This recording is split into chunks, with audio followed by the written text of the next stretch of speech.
Hello students, in this video I am here to complete example 12.12, 13 and 14 given in page 258. These three example sums are the essential and basic sums regarding the differential calculus topic. Starting with example 12.12 given in page 258, reading out the question, if y is equal to 4 then find the differential value. First, it's the most simple value to find the answer.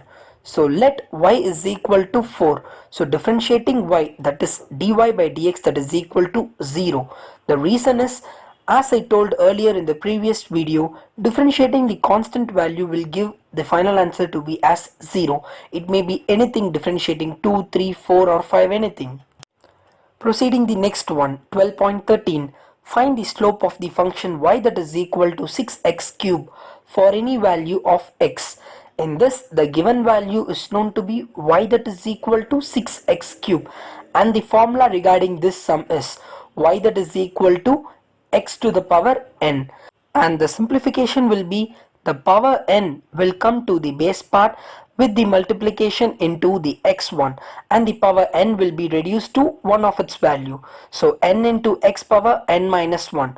So just following this formula in the given question, y that is equal to 6x cube, where 3 will come to the base part, so 3 into 6 will give 18x, and the power 3 will get reduced to 2, so the simplest value will be 18x square. So this is the value for example 12.13.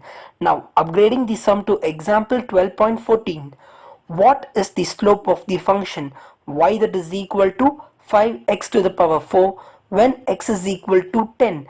One simple hint is known to be that first we have to differentiate the value and then replace the value of x is equal to 10 in the given y that is equal to differentiated value.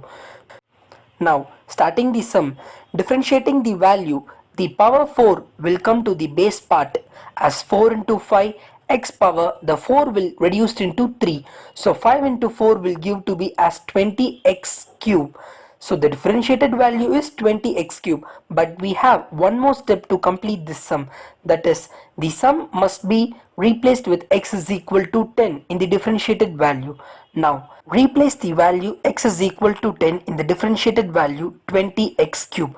So proving that, we could finally conclude this sum example 12.14, where dy by dx that is equal to 20 into replacing the value 10 and the power cube.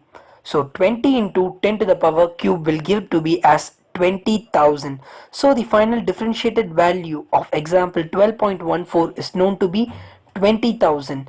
If we forget to differentiate the value and directly applying x is equal to 10 in the first equation, then the entire sum will become wrong. So do practice the sum well and get the desired value. Thank you.